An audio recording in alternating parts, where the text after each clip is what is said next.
All right, it's time for the Friday afternoon ride. It's been a little while since I've taken the Velotric Dsicover 2 out, so let's take that out today. I call this my stealth rider because it's so quiet. And on today's ride, we are going to do cadence sensor only.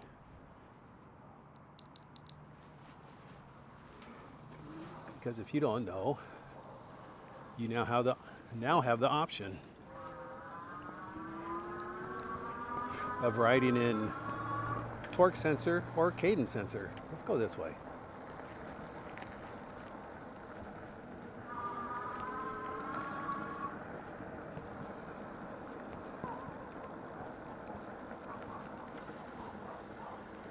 Get here on my favorite local bike path. Ooh, maybe it went too low. There we go.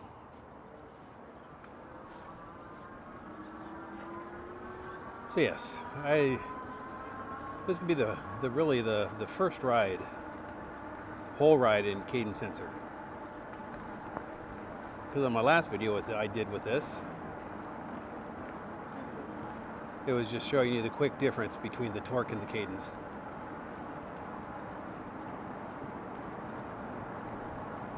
There is another reason. It's a silly reason too. So I got a comment from a person that was just really being negative. He actually said, I don't know how a cadence sensor works, and that I'm afraid of it. Okay, yeah. I'm definitely afraid of a cadence sensor. About as much as I'm afraid of a torque sensor. Jeez. I don't know. But anyways, that commenter is no longer with us. I've happily deleted them. But it was just a really nasty, negative comment. Don't know what his goal was, but I don't need that stuff on my channel. Now, there's a difference between nasty comments and constructive criticism. This had no constructive criticism in it. It was just someone out trying to play and be mean, a keyboard hero. I can hide behind my computer and say anything I want. That type of person. But anyways, no, I am not afraid of a cadence sensor. 90% of the bikes I have are all cadence. I only have a couple bikes that have a torque sensor. This being one of them, the Summit 1, which is also now a cadence and torque sensor, and the Ingwe Engine Pro 2.0 that has a cadence sensor or a torque sensor. Everything else I have, the Rad, the Zebra, the Hochi, the Lectrics, they all have cadence. So I am not afraid of a cadence. Otherwise, I wouldn't be riding this bike right now in a cadence sensor mode. But enough about that. But yeah, it's pretty nice what they did. I think it must have been planned from the very beginning. Because one of the other questions I got was, is the cadence sensor programmed into the controller somehow? Or is there actual components in there to make it a cadence sensor? Now, that's a good question. I don't know. All I know is that with the firmware update, it was able to happen. So I imagine it had to be planned ahead of time. And they developed their technology so they could change it somehow and add to it. Which I think is really nice. Because if you can connect to your bike through the app to do firmware updates change settings. I think this is great, because if the company puts something out and they see bugs, they see something that's not working like they thought it would be when they get it out to the public, that they can go do some reprogramming in the firmware, the software, and put it out there to fix it for everybody. Now, I saw that firsthand with the Summit 1, the mountain bike, the e-mountain bike. Because when I got it, the PAS levels were really weak in power. So out on the mountain bike trails, and I know a lot of other people had the same problem. You get out on a mountain bike trail and you start climbing a hill, climbing a dirt trail, and you have no power and you got to use a throttle. But they did a firmware update on that too. Also gave it a cadence sensor, but basically reprogrammed all the PAS levels, and now it works fantastic. Now, I haven't gotten to take it out on a true mountain bike trail, but the little things I have done around here shows that it's 100% different and better.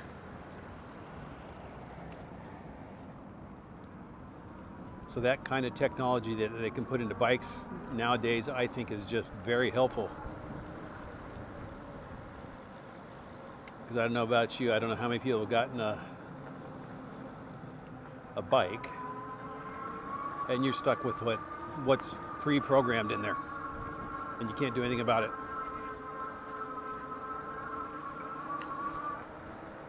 Squirrelies, don't jump in front of me.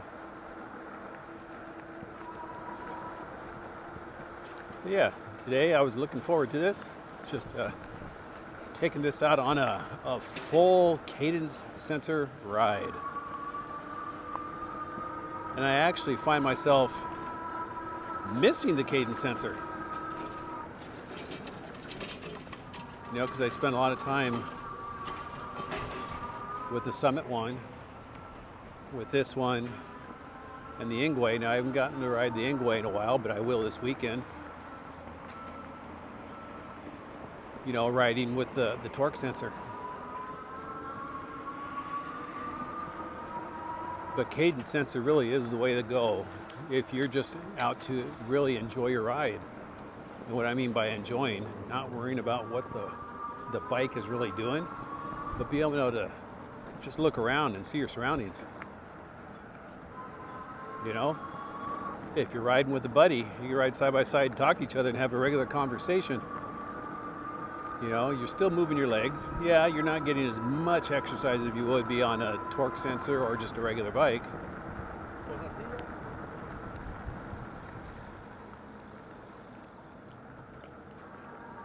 But you're still out there moving. And that's what it's about.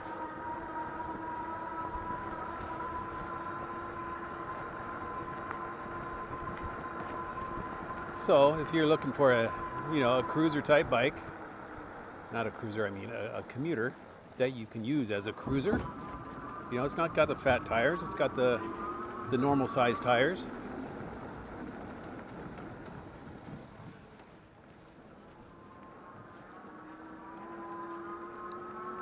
But on bike paths, you ride it just like you would a regular fat tire cruiser. And this comes with all the capabilities of getting storage, rack on the back, box on the back, rack on the front if you want it. Step through, which I think is really important for a lot of people. That means easy on, easy off.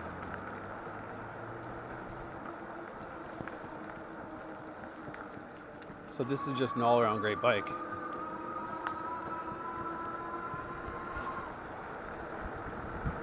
But what else is going on? Speaking of cruisers, I'm in search of my next everyday fat tire cruiser. And I have one coming. I'm not going to say what it is yet, but I do have one coming. And it just may satisfy my needs.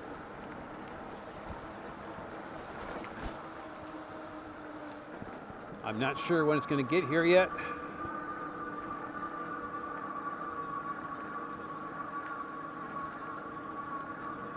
But I have been sending messages back and forth with the company I'm dealing with.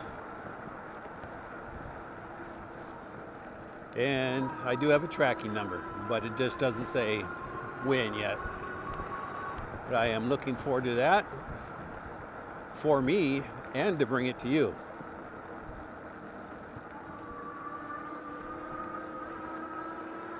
So if you've been in the market for a fat tire cruiser too, and you're taking your time and doing your due diligence, this one might be one you want to check out also.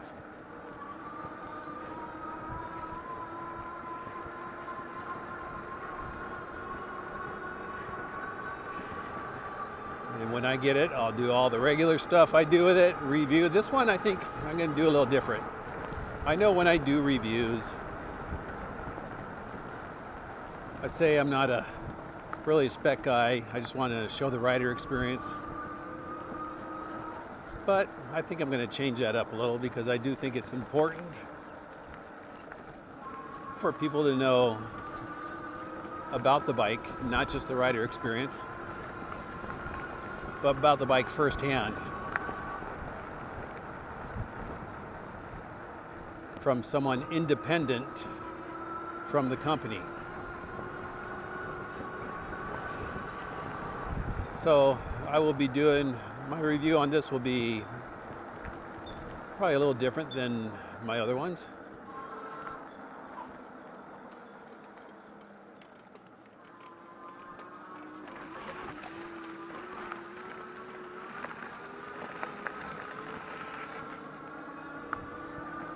But still, I will be concentrating mainly on the rider experience.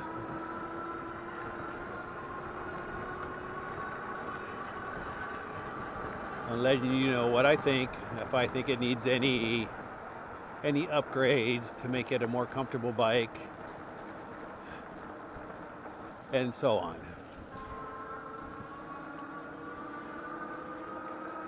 So I'm looking really forward to that. I'm really looking forward to bringing it to y'all. So be on the lookout for that. It is a nice day today. It is a bit hot. I think it's like 91. We had a cool week. I was getting excited that the cooler weather was coming. But I think I got shot down. I think it says, no. We got a few more weeks of some warm and hot weather for you. As you can see by the size of the trails, everything's dying.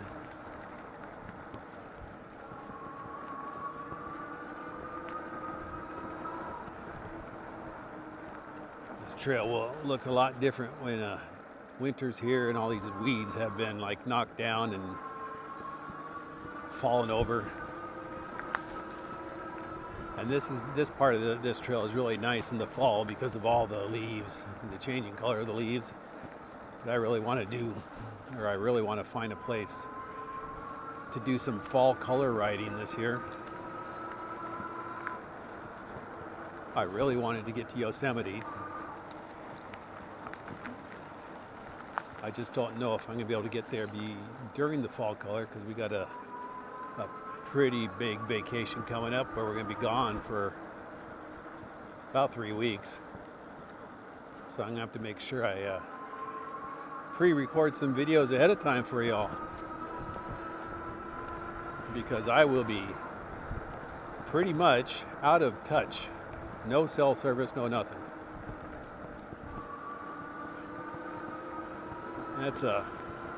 That's a vacation that's been like 2 years in the making.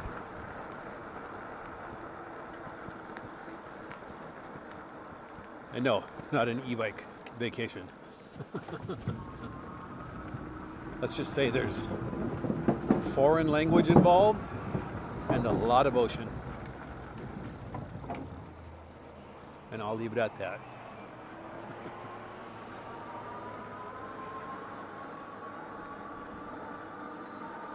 But yeah, I was looking for cooler weather to start coming in, because here in this is Northern California. We're not supposed to be hot here. We're coastal Northern California.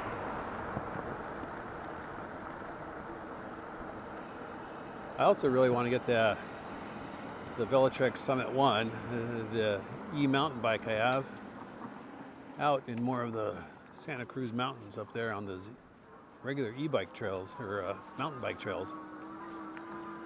I did the Wilder Ranch, and that was like a kind of a good introduction. But now that they got the PAS levels straightened out on that bike, I'm really looking forward to some more mountain bike riding. And nothing crazy. Like I said before, I'm not there to see if I can be the fastest person down the trail. I want to go out there just to cruise like I am now, but cruise through the redwoods. Be in nature for a while.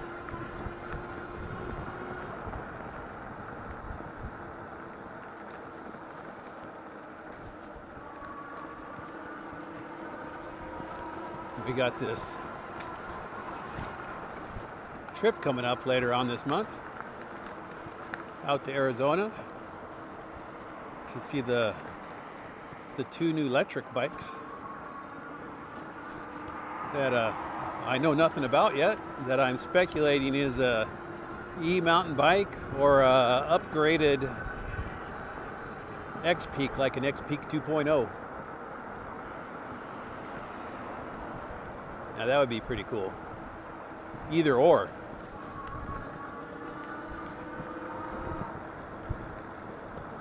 I'm really looking forward to that. I know I'm going to see Gary out there from Gary's E-Bike Adventures on our day. I guess there's 2 dates, but I know he's going to be on the date that I'm out there. I just don't know who else is. It'll be a surprise, I guess.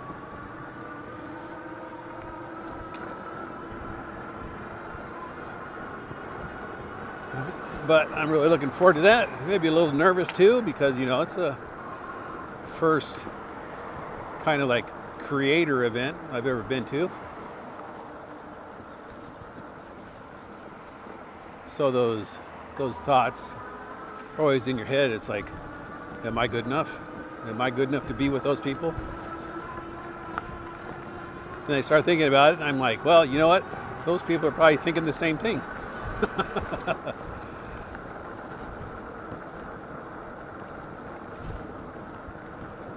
But anyways, that will be fun. Yeah, I'm really enjoying this. I'm in eco mode in PAS 3, and if I just barely even move my legs, I'm cruising at 21 miles an hour, and that's in eco mode. Now there's trail mode. Let's see what trail mode does. Oh, no, there we go. Now we're in trail mode. What is it doing? I'm on a slight uphill. I might have to wait till I'm on right around the corner here where it's levels out.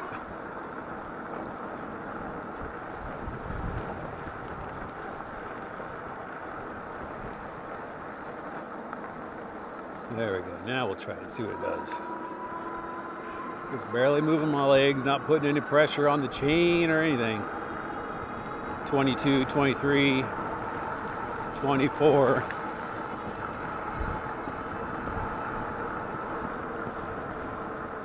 In trail mode. Now let's go boost. Boost gives you all the power. 22, 23. 24, 25, just over 25. All right. So let's get turned around here once again. I'm going to put it back. I'm going to put it in trail mode this time.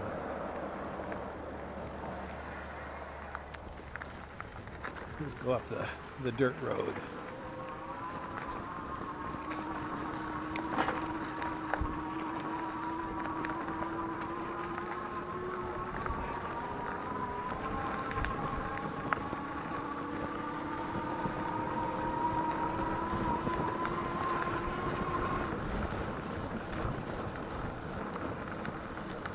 Yeah, you know, it rides nice too on smoother dirt trails like this. You're just going to have to be very careful in turns because this doesn't have any knobbies. These are, you know, street tires. That's why it's so quiet too. That's one of the reasons I call this the stealth rider.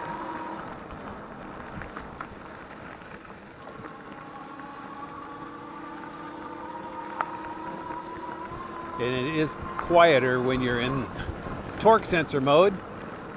You don't get that constant wind up of the motor. All right, anybody coming? All right.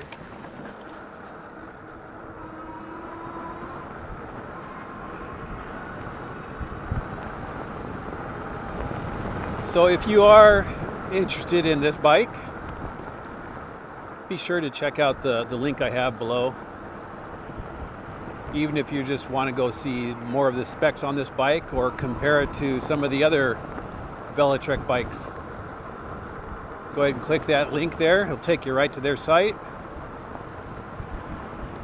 And there is also another discount link to get some money off that's there that you can use at.